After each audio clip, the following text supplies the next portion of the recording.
आजचा विषय आहे वर्ग समीकरणे। याच्या आधीच्या भागामध्ये आपण वर्ग समीकरणे बघितले आहेत। आता आपण याचा सराव संच पुढचा बघणार आहोत। तर आजचं उदाहरण काय आहे की ज्या वर्ग समीकरणाची मुळे खालील प्रमाणे आहेत अशी वर्ग समीकरणे तयार करा। म्हणजे जर किंमत दिलेली आहे मुळांची तर ती मुळे दिलेली असताना आपल्याला वर्ग समीकरण तयार करायचे आहे। तर जी मुळे दिलेली आहेत ती आपण अल्फा बरोबर आणि बीटा बरोबर किंमत ठेवायच्या आणि जे त्याचं सामान्य रूप आहे अल्फा आणि बीटाचं जे सामान्य रूप आहे त्याच्या वर्ग समीकरणाचं म्हणजे कुठलं एक्स वर्ग वजा अल्फा अधिक बीटा एक्स अधिक अल्फा बीटा बरोबर 0 या समीकरणामध्ये ती किमती ठेवायच्या। मग आपल्याला आपलं वर्ग समीकरण मिळेल। तर पहिलं उदाहरण बघू 0 व 4 अल्फा बरोबर 0 आणि बीटा बरोबर 4 घेऊन अल्फा अधिक बीटाची किंमत 0 अधिक 4 बरोबर 4 अल्फा गुणिले बीटा बरोबर 0 गुणिले 4 शून्याने गुणलं म्हणून 0 आला। आता याच्यामध्ये आपण किंमत ठेवणार फक्त एक्स वर्ग तसाच आला वजा अल्फा अधिक बीटाची किंमत 4 एक्स तसाच अधिक अल्फा गुणिले बीटा 0 बरोबर 0। आता इथे आपलं उत्तर आलेलं आहे पण तिसरं पद जे आहे ते 0 आहे म्हणून आपण पुन्हा एक पायरी लिहू एक्स वर्ग वजा 4x बरोबर 0। तर हे आपलं वर्ग समीकरण तयार झालेलं आहे। आता दुसरं उदाहरण बघूया। दुसरं उदाहरण आहे 3 व वजा 10 अल्फा बरोबर 3 आणि बीटा बरोबर वजा 10 घेऊन अल्फा अधिक बीटा बरोबर 3 वजा 10 तर किती आलं उत्तर वजा 7 आणि अल्फा गुणिले बीटा बरोबर 3 गुणिले वजा 10 किती येणार 10 त्रिक 30 वजा 30। तर एक्स वर्ग वजा अल्फा अधिक बीटा एक्स अधिक अल्फा बीटा बरोबर 0 एक्स वर्ग वजा अल्फा अधिक बीटा किती वजा 7 एक्स अधिक अल्फा गुणिले बीटा वजा 30 बरोबर 0 एक्स वर्ग वजा वजा अधिक 7 एक्स वजा 30 बरोबर 0। तर पुढचं उदाहरण बघूया 1/2 व वजा 1/2 अल्फा बरोबर 1/2 आणि बीटा बरोबर वजा 1/2 अल्फा अधिक बीटा बरोबर 1/2 वजा 1/2 किती आले 0 अल्फा गुणिले बीटा बरोबर 1/2 गुणिले वजा 1/2 इथे गुणाकार कसा होणार अंशांशाचा आणि छेदाछेदाचा 1 गुणिले वजा 1 वजा 1 आले आणि 2 गुणिले 2 4 आले। याच्यामध्ये किमती टाकायच्या एक्स वर्ग वजा अल्फा अधिक बीटा एक्स अधिक अल्फा बीटा बरोबर 0 एक्स वर्ग वजा अल्फा अधिक बीटाची किंमत 0 एक्स अधिक अल्फा गुणिले बीटाची किंमत वजा 1/4 बरोबर 0। तर मधलं पद 0 आहे म्हणून आपल्याला पुन्हा एक परत पायरी लिहावी लागेल एक्स वर्ग वजा 1/4 बरोबर 0। तर पुढचं उदाहरण बघूया। चौथं उदाहरण 2 वजा वर्गमुळात 5 आणि 2 अधिक वर्गमुळात 5 अल्फा बरोबर 2 वजा वर्गमुळात 5 आणि बीटा बरोबर 2 अधिक वर्गमुळात 5 अल्फा अधिक बीटा काढलं 2 वजा वर्गमुळात 5 अधिक 2 अधिक वर्गमुळात 5 वजा वर्गमुळात 5 अधिक वर्गमुळात 5 निघून गेले 2 अधिक 2 उरले बरोबर 2 अधिक 2 4 अल्फा गुणिले बीटा बरोबर 2 वजा वर्गमुळात 5 2 अधिक वर्गमुळात 5। आता कंसामध्ये आपल्याला काय दिसतंय ए वजा बी आणि ए अधिक बी म्हणजे ए वर्ग वजा बी वर्गचा वापर करून आपण याचं उत्तर काढू शकतो। पहिल्या पदाचा वर्ग म्हणजे 2 चा वर्ग वजा बी चा वर्ग म्हणजे वर्गमुळात 5 चा वर्ग 2 चा वर्ग 4 आणि इकडे वर्गमूळ चिन्ह आणि वर्ग निघून गेलं फक्त 5 उरले 4 वजा 5 आहेत तर 5तून 4 जाणार 1 आणि वजा चिन्ह येणार। पुढे आता अल्फा अधिक बीटा आणि अल्फा गुणिले बीटाची किमती मिळाल्या त्या फक्त या समीकरणामध्ये ठेवायच्या एक्स वर्ग वजा अल्फा अधिक बीटा एक्स अधिक अल्फा बीटा बरोबर 0 किमती घालून एक्स वर्ग तसाच राहिला वजा अल्फा अधिक बीटाची किंमत 4 एक्स तसाच अधिक अल्फा गुणिले बीटाची किंमत वजा 1 बरोबर 0 एक्स वर्ग वजा 4x वजा 1 बरोबर 0।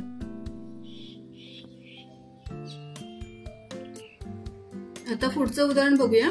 हे शाब्दिक उदाहरण आहे के ची किंमत काढायची आहे एक्स वर्ग वजा 4k एक्स अधिक k अधिक 3 बरोबर 0 याच वर्ग समीकरणाच्या मुळांची बेरीज त्याच्या गुणाकाराच्या दुप्पट आहे तर के ची किंमत काढा। तर यामध्ये जे दिलेलं आहे ते आपण आधी लिहून घेऊया म्हणजे काय काय दिले आपल्याला या शाब्दिक उदाहरणामध्ये ए बी आणि सी च्या किमती तर मिळाल्याच आहेत। तर उकल बरोबर ax वर्ग अधिक bx अधिक c बरोबर 0 याच्याशी आपण तुलना केली तर a किती मिळणार 1 b आहे वजा 4k आणि c आहे k अधिक 3। तर पुढची स्टेप आहे आपण समजा अल्फा आणि बीटा ही वर्ग समीकरणाची मुळे घेतली तर आपल्याला काय काय माहिती आहे? आपल्याला हे माहिती आहे की अल्फा अधिक बीटा बरोबर वजा बी छेद ए येतं आणि अल्फा गुणिले बीटा बरोबर सी छेद ए येतं. तर आता त्यांनी जी प्रश्नामध्ये जी अट टाकली त्या अटीनुसार वर्ग समीकरणाच्या मुळांची बेरीज म्हणजे अल्फा अधिक बीटा बरोबर काय म्हटलंय की त्याच्या गुणाकाराचे दुप्पट आहे. गुणाकार म्हणजे अल्फा गुणिले बीटा आणि दुप्पट आहे म्हणजे 2 घेतले. तर काय झाली त्यांची अट? अल्फा अधिक बीटा बरोबर 2 अल्फा बीटा. आता त्याच्या किमती टाकूया. वजा बी छेद 1 टाकली आणि 2 तसेच राहिले आणि अल्फा गुणिले बीटाची किंमत सी छेद 1. तिरका गुणाकार केला. वजा बी गुणिले ए बरोबर 2c गुणिले ए. वजा बी तसेच ठेवले बरोबर, कारण का ए इकडे जर आपण नेले तर बघतोय आपण ए आणि ए कॅन्सल होतील म्हणून ए तिकडे नेले. 2c गुणिले ए छेद ए. ए कॅन्सल झाले. काय उरले? वजा बी बरोबर 2c. आता वजा बी बरोबर 2 तसेच आणि सी ची किंमत किती आहे? के अधिक 3. के अधिक 3 टाकली. आता पुढे वजा बी ची किंमत आहे वजा 4k बरोबर. आता कंस सोडवून घेतला आपण.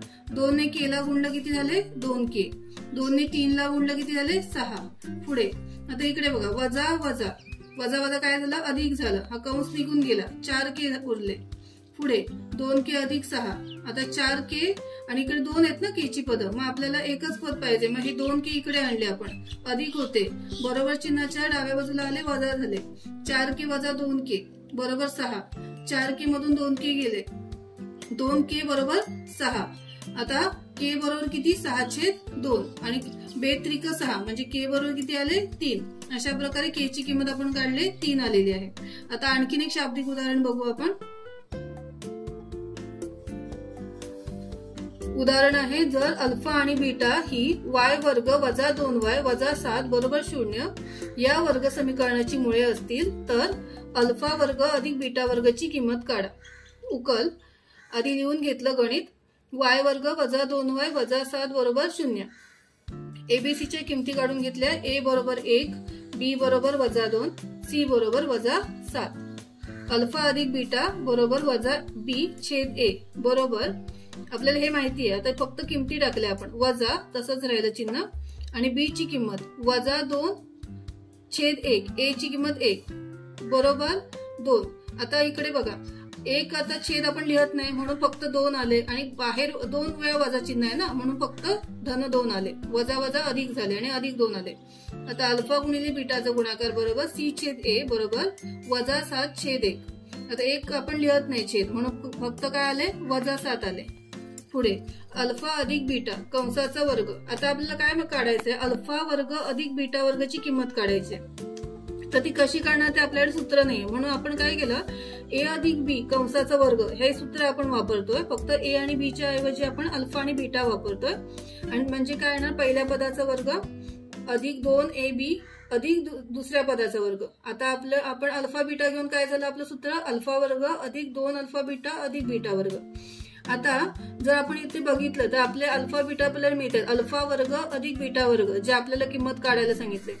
मग फक्त यामध्ये हे जे पद आहे 2 अल्फा बीटा हे पद जर आपण घालवलं म्हणजे अल्फा अधिक बीटा कंसाचा वर्ग आहे त्याच्यामधून जर घालवलं तर आपल्याला अल्फा वर्ग अधिक बीटा वर्गाची किंमत मिळेल. तेच आपण पुढच्या स्टेपला आपण लिहून घेतलं. अल्फा वर्ग अधिक बीटा वर्ग बरोबर अल्फा अधिक बीटा कंसाचा वर्ग वजा 2 अल्फा बीटा. ठीक आहे. आता फक्त किमती घालायच्या. अल्फा अधिक बीटाची किंमत आपल्याला माहिती आहे 2 आहे. 2चा वर्ग वजा 2 गुणिले अल्फा बीटाची किंमत वजा 7. 2चा वर्ग 4 अधिक इकडे 7 दुणे 14 आणि वजा वजा 2 ऋण संख्येचा गुणाकार किती येतो? अधिक येतो. 14 आणि 4 18 म्हणजे अल्फा वर्ग अधिक बीटा वर्गाची किंमत किती आहे? 18 आहे. आता आपण ही वर्ग समीकरणाची जी पण उदाहरणं आपण सोडवली ती सर्व सराव संचामधली सोडवली आहेत. ठीक आहे.